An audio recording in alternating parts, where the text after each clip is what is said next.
All right, I'm back in literally a couple minutes since I left off.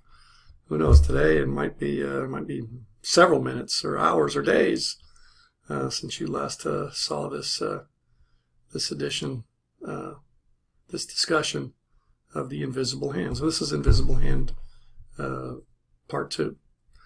All right. So last time we talked about producers knowing their marginal costs, and how they changed with the quantity of whatever it is that they produce,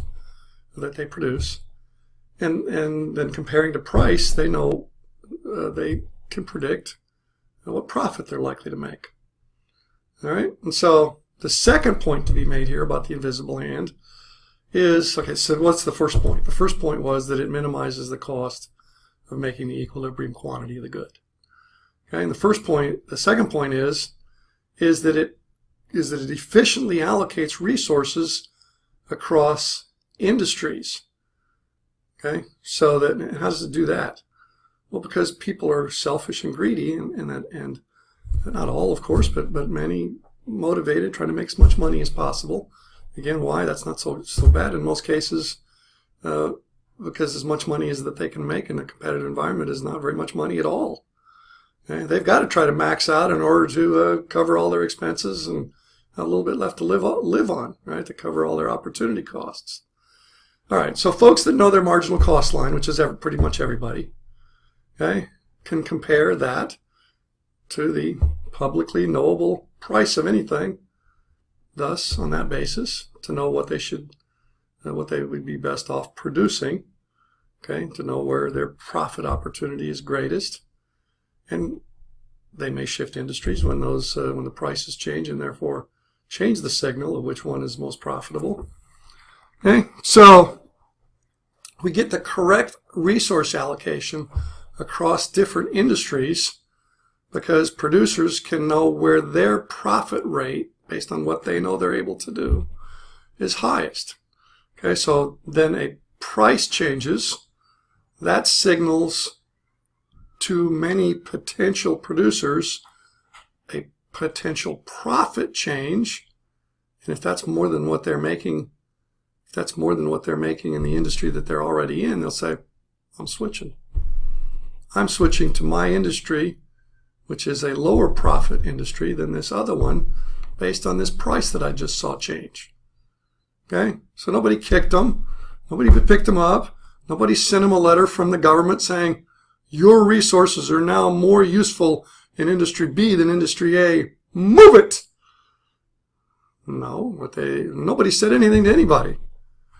Somebody that was interested in maximizing their own well-being, that's all, may have been all that they cared about, said, I can make more money by putting my money and my efforts and my resources and my know-how into Industry B than Industry A that I'm in now. I'm going. The invisible hand of the desire to maximize well-being. Right?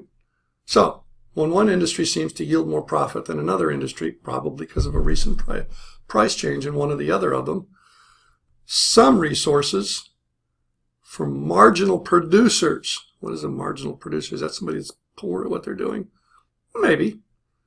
Okay? Maybe they're the ones that in an industry where the price has fallen that are going to suffer the most trying to get by at that new price, and they're looking for something different to do. Not that they used to be just barely getting by, and now the price of what they're selling went down, and now they're going to really struggle, and they're thinking, well, where else should I go? Okay, in that sense, it's a marginal producer. In another sense, what does a marginal producer mean? It means somebody capable of doing this other thing, the Industry B instead of Industry A. Not everybody in Industry A,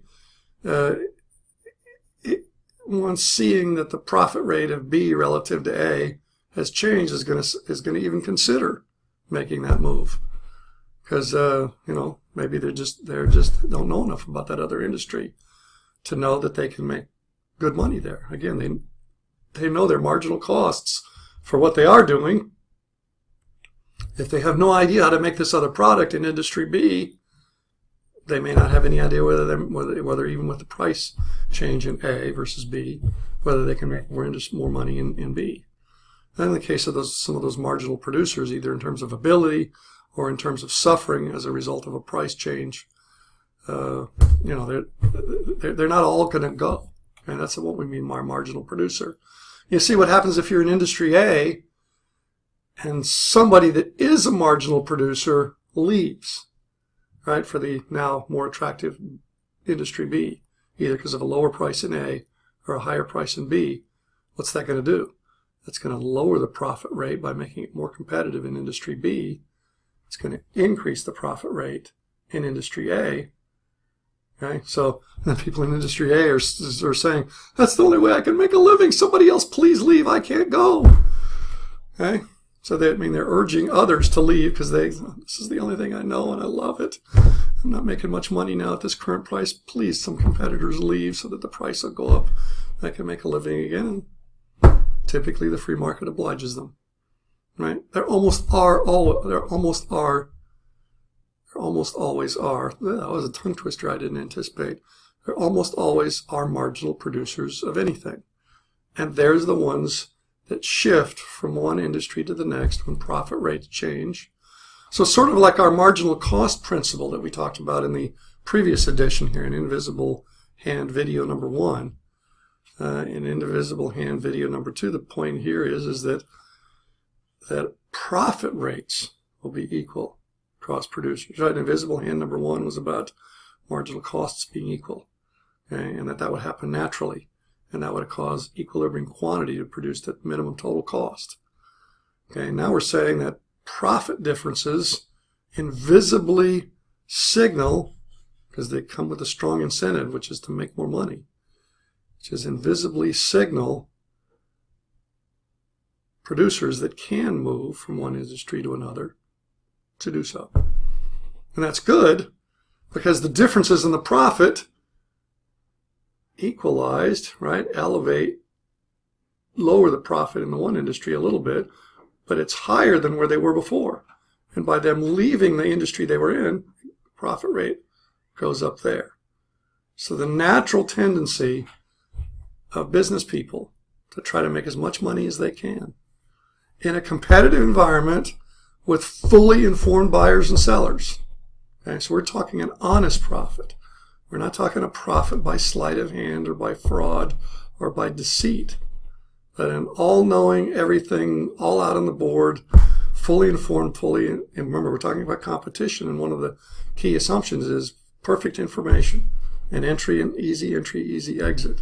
So under those circumstances, and if those circumstances are lacking, hopefully the government, okay, or maybe nonprofits or some other method, increase the information that's out there so producers can know all that they need to know to wisely allocate their resources, and consumers can know all that they can know to wisely expend their limited income on the mix of products that they value the most. All right, so the profit equalization principle, if you will, signals where the most money is to be made, and that maximizes wealth to society. Again, mind-boggling. No bureaucracy, no letters from the government, no commands. It's all entirely based on freedom. It's called the free market for a reason. We don't call it the free market just because we don't encumber it, whatever the it is, because the market isn't somebody we can command to do things. We can encumber the process of buying and selling with rules if we want to. The free market means that we are, as Milton Friedman aptly said in his many videos, which are well worth looking up on the YouTube, free to choose.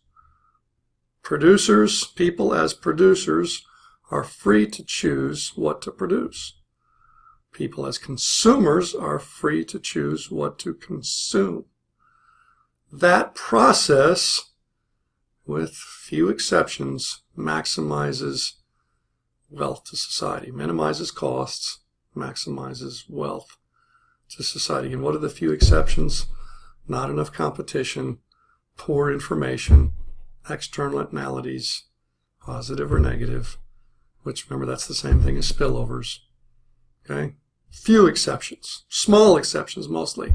Yeah, there's an occasional big exception, okay, where it's obvious that the government needs to take action because the difference between marginal social cost is way bigger than marginal private cost. Or somebody managed to somehow corner the market on something and become a monopolist, and they're just rampaging and pillaging by being able to withhold this product from everybody unless they pay some amazingly high price. Anyway, I'll stop there because we have yet to talk about the monopoly chapter. So yeah, there are definitely grounds for government intervention, but acknowledging that we might not be able to fine tune it right to perfection. So if it's already close, you might want to leave it alone. Okay, and of course that's why we have a political process, for better or for worse, because that's the arena in which we decide which things to mess with and which things to leave alone. And that's why Thomas Jefferson, our third president and author of the Declaration of Independence, and said that we desperately needed, if this country was going to last and be prosperous for a long time, we desperately needed to inform the people to be wise choosers of their representatives and of what limits to place on where their government could go or not go. Okay, so because we know that pursuit of self-interest is going to be out there, we could wring our hands and say, oh, why are people so greedy and so selfish? As they say in New York, forget about it. It's just, don't bother. People are going to pursue self-interest. Again, it's a very competitive world. You better be pursuing self-interest. Most of the time, you might just get run over. Okay, so given that that's what people are typically going to have to do, and many are typically and normally inclined to do that, what we positively, definitely need to have, are rules of the game that harness those natural inclinations to pursue self-interest to move us forward as a society. Right? We're much more likely to move forward as a society, as a country, as a community, if we harness natural powerful forces, okay, than to massively suppress them. I said the word massively on purpose because I said, externalities, not enough competition. We might have to suppress a few of the natural inclinations at the margin some of the time, to make sure that it's as competitive as it should be. Take, for example, somebody that says, I can make some more money in this industry if I don't have so many competitors. Duh, right? So they might use their political clout. See, that's where most of the bad things that big businesses come from. Okay? Not the use of their economic clout as big businesses, but the use of their political clout to the political process. Anyway, these businesses can sometimes use their political clout, paying off their cronies in the government, contributing to their campaigns to influence the decisions that they make, paying them either legally through campaign contributions, in some countries, some of the times, even in ours, some of the time, illegal bribes, paying them to change a comma or something in a rule somewhere, or may rather than shall. Something that the vast majority of us never see, but it amounts to millions of dollars of cost or savings to businesses. You see, the use of their political clout, changing the rules of the game to favor them, can make them a lot of money. But that harms the rest of us. Okay? So, for example, a company wishing not to compete against foreigners to make a product, because they could sell it for more if they didn't, may try to lobby for trade restrictions. Oh, it's so unfair what these foreigners are doing. Their low prices are low because of some unfair, unnatural advantage that they have. It's unfair to trade with them on even terms. We have to put some tariffs on them or quotas or something to... Yeah, you can always find some examples. That does sound pretty unfair. But in many cases, there's nothing unfair about it. The other country just has comparative advantage in what they're doing. And they just don't want to compete with them because they know they will make more money if they don't have to compete with them. You see, but that creates a misallocation of our resources. We'd be far better off to buy the cheaper product from them. Of course, the producers of that product in our country don't like that message. They like what they're doing. They'd much rather go boop on election day or write a little check to somebody that they might do their bidding through the government to make more money at what they're already doing, rather than to not make so much money because the foreigners make it better than they do and have to find another industry in which to set up shop. Right? That's the danger of the political process.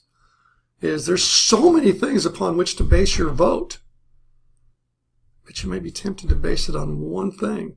I better vote for President so-and-so or Representative X because he's going to support my plea, along with my other members of my industry, for a tariff on my foreign competitors. And that'll make us, all of us, producers of this product, make us more money. Now, the consumer surplus loss will be more than the producer surplus gain, so it's bad for the countries to do that. They recognize that. That's why we have free trade agreements. Okay, because we know we're naturally inclined in many countries to do the bidding of businesses that want protection from their foreign competitors. And when we all do that internationally, it's the detriment of all of us. We're far better off as a world, as a nation, to have free trade. Okay, but we know the political process is somewhat biased against that. So we create free trade agreements.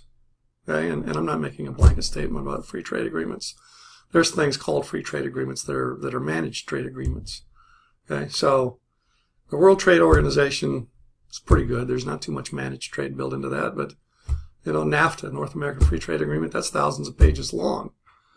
And just to briefly expressing opinion, this probably has done a lot more good than harm in terms of causing Mexico, Canada, United States to move resources from industries in their respective countries from where they're better off importing and making more of something else.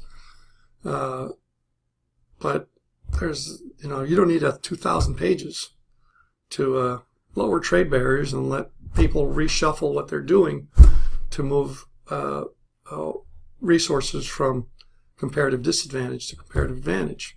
Where the other umpteen hundreds of pages come from? Managing trade. Okay, so but politics, the process of forming those free trade agreements shows us, because of the appearance of these extra 1,000, 1,500, 1,600 pages over what it would take just to define what we mean by not having any trade barriers and what happens when somebody puts one in anyway and what we're going to do to enforce or stop them. That probably takes a couple hundred pages. What are the pages after that? Well, those are proof that individual businesses, individual industries, the collection of businesses in given industries can and do wield political clout. They can muster enough votes in Congress to block these agreements from passing. 10 votes from Industry A, plus 10 votes from Industry B, plus 10 votes from Industry C, plus 10 votes from Industry D, each that compete against imports. Suddenly you've got enough representatives to block the passage of the free trade agreement. And suddenly it's not a free trade agreement anymore, even though it's called that. It's sad. So anyway, you have to evaluate things that are called free trade agreements and what they actually say as to whether they're more trade enabling than trade disabling.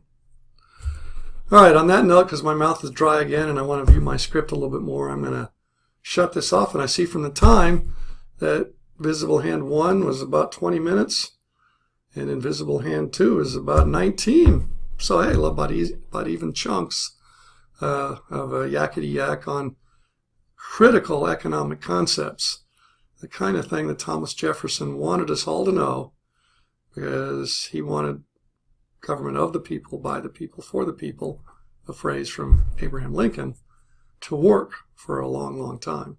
He knew that it wouldn't if we were not well informed, that we would vote for things that were not wise. All right, I'll see you back in a couple minutes to round this out. Because as much money as that they can make in a competitive environment is not very much money at all. Okay? They've got to try to max out in order to cover all their expenses and have a little bit left to live on, right, to cover all their opportunity costs. All right, so folks that know their marginal cost line, which is pretty much everybody, okay, can compare that to the publicly knowable price of anything, thus, on that basis. All right, I'm back in literally a couple minutes since I left off.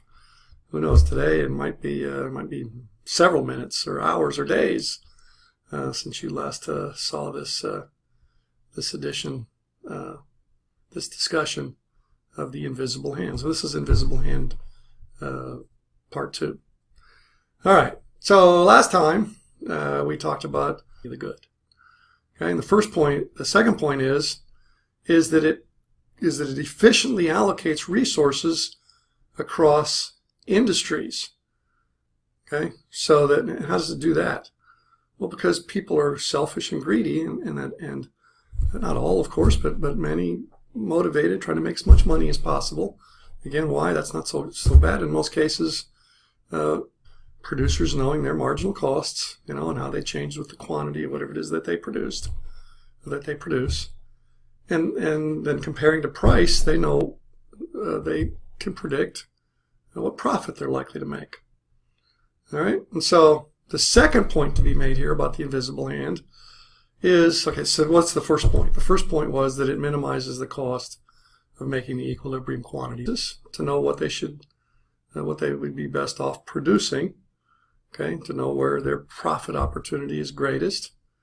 And they may shift industries when the prices change, and therefore change the signal of which one is most profitable. Okay, so we get the correct resource allocation across different industries